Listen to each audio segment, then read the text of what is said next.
నమస్తే, welcome to CM today. నేను సహస్ర. AP మంత్రివర్గ ప్రక్షాళన ఖాయంగా కనిపిస్తోంది. కూటమి ప్రభుత్వం ఏర్పడి 13 నెలలు పాలన పూర్తి చేసుకుంది. పలువురు మంత్రుల పనితీరు పైన ముఖ్యమంత్రి చంద్రబాబు సంతృప్తిగా లేరు. ఇదే విషయాన్ని ప్రతి మంత్రివర్గ భేటీలో చెప్తూ వచ్చారు.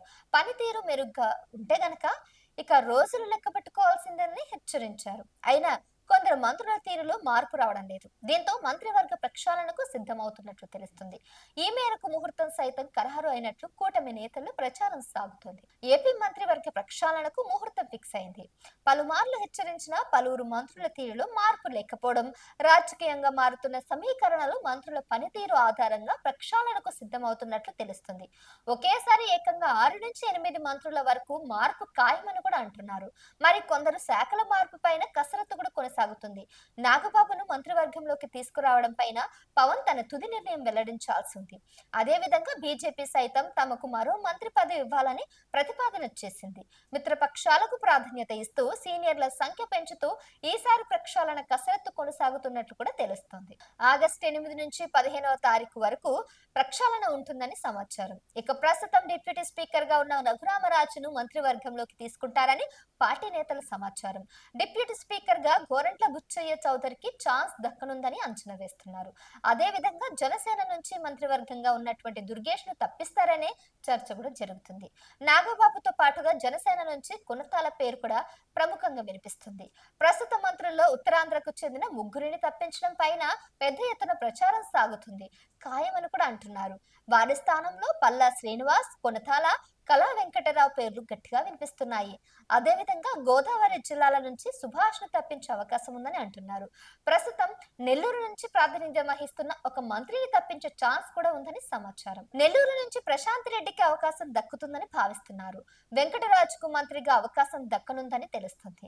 ఇక సీమకు చెందిన మంత్రిని తప్పిస్తారని, ఆ స్థానంలో నల్లారి కిరణ్ కుమార్ రెడ్డికి ఛాన్స్ ఇస్తారని అంటున్నారు.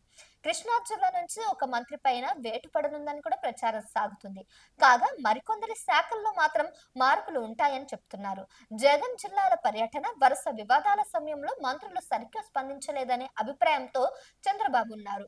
త్వరలో జగన్ పూర్తి స్థాయిలో జిల్లాల పర్యటనలకు, ఆ తర్వాత పాదయాత్రకు సిద్ధమవుతున్నారు. అయితే సామాజిక, ప్రాంతీయ సమీకరణల ఆధారంగా తుది నిర్ణయాలు జరగనున్నాయి. దీంతో ఇక మంత్రివర్గంలో మార్పుతో పాటుగా పార్టీలోని కీలక నిర్ణయాలకు సమాయత్తం అవుతున్నట్టు కూడా సమాచారం. ఇక కూటమిలో ఉన్న పార్టీలు పొత్తులు కొనసాగిస్తూనే రాజకీయంగా తమ బలం పెంచుకోవడం పైన ఫోకస్ చేశాయి. జనసేన కొత్త వ్యూహాలను అమలు చేస్తుంది. కేంద్రంలోనూ రాష్ట్రంలోనూ తమ ప్రాతినిధ్యం పెరగాలనే విధంగా అడుగులు వేస్తుంది. అందులో భాగంగా కీలక మంత్రాంగం సాగుతుంది. ఇదే సమయంలో మెగా బ్రదర్ నాగబాబుకు మంత్రి పదవి విషయంలో పవన్ కీలక అంశాలను వెల్లడించారు. దీంతో నెక్స్ట్ ఏం జరుగుతుందనేది కీలకంగా మారబోతుంది ఏపీ రాజకీయాల్లో. డిప్యూటీ సీఎం పవన్ తన సోదరుడు నాగబాబు మంత్రి పదవి పైన కీలక వ్యాఖ్యలు చేశారు. పార్టీ బలోపేతం పైన తన ఆలోచనలను బయటపెట్టారు. ప్రస్తుతం తాను చేస్తున్న 2 సినిమాల షూటింగ్ త్వరలో ముగియనుందని చెప్పారు. ఆ తరువాత మంత్రిగా ప్రభుత్వంలో పార్టీ బలోపేతం కోసం పూర్తి సమయం కేటాయిస్తానని వెల్లడించారు. ఆగస్టు తర్వాత ఈ మేరకు ప్రణాళికలు ప్రకటిస్తామని చెప్పుకొచ్చారు. ప్రభుత్వం పనితీరు బాగుందని, ఏడాది కాలంలోనే ఎన్నో మార్పులు తీసుకొచ్చామని వివరించారు.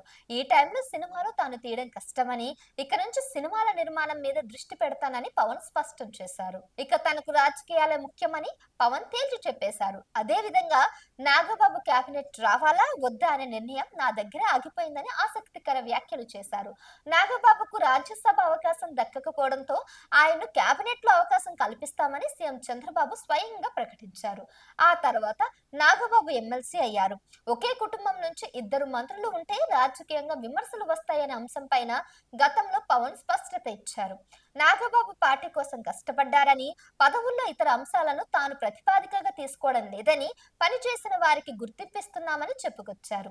అయితే ఇప్పటి వరకు నాగబాబుకు మంత్రి పదవి దక్కకపోవడం పైన చర్చ జరుగుతోంది. కాగా పవన్ ఇప్పుడు ఇది తన వద్దే నిర్ణయం ఆగిపోయిందని చెప్పడం ఆసక్తికరంగా మారుతుంది.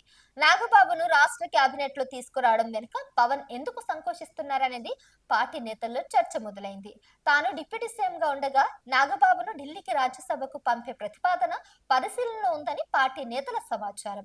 అయితే ఇప్పుడు ఎమ్మెల్సీ చేసినటువంటి నాగబాబును తిరిగి రాజ్యసభకు పంపాలంటే పొత్తుల లెక్కల్లో సులభమైన అంశం కాదనే వాదన ఉంది. అయితే వచ్చే నెలలో ఏపీ మంత్రివర్గ ప్రక్షాళన ఉంటుందని అంటున్నారు. ఈలోగా పవన్ నాగబాబు విషయంలో తీసుకునే నిర్ణయం కీలకం కానుంది. ఇక ఈ ప్రక్షాళనలో మంత్రి నాగబాబు పేరు గట్టిగా వినిపిస్తుంది. అంతేకాకుండా మంత్రిగా రఘురామ పేరు కూడా గట్టిగా వినిపిస్తుంది. మరి చూడాలి ప్రక్షాళన తర్వాత ఎవరెవరు మారుతారు, ఎవరెవరు మంత్రివర్గంలోకి అడుగు పెడతారు, ఈ కేబినెట్ లో ఎవరు మంత్రులుగా పనిచేస్తారు అనేది ఇంకొన్ని రోజులు అప్డేట్స్ వస్తాయి.